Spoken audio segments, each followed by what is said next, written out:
a lot about Peyton Manning signing with the Denver Broncos. Now this left them with quite an interesting decision on what to do with Tim Tebow. Quickly after, he's traded to the Jets for a 4th-round pick. Now, you know, Jets owner Woody Johnson insists it has nothing to do with his off-field popularity.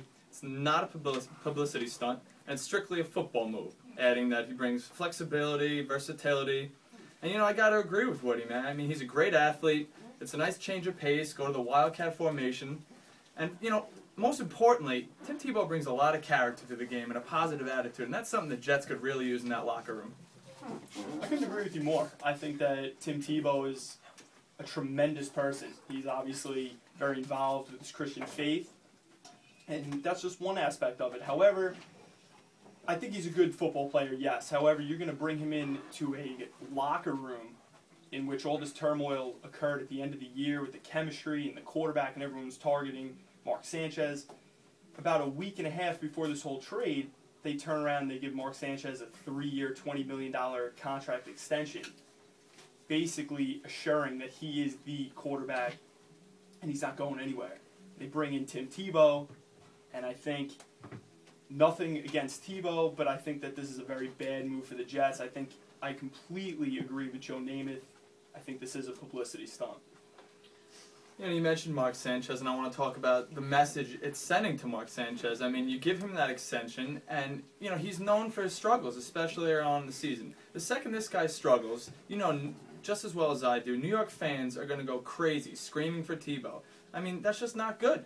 Would you agree? I completely agree, and like I said, Mark Sanchez, he obviously did not have the best statistical year last year. A lot of the blame was put on him. Santonio Holmes obviously completely turned his back on his own quarterback. And, you know, he was deflecting a lot of harsh questions from the media constantly.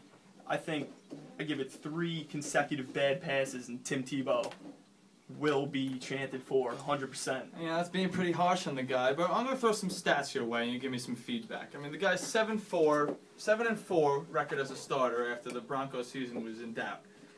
I'll give you this, he completes only 46% of his passes with a 72.9 QB rating.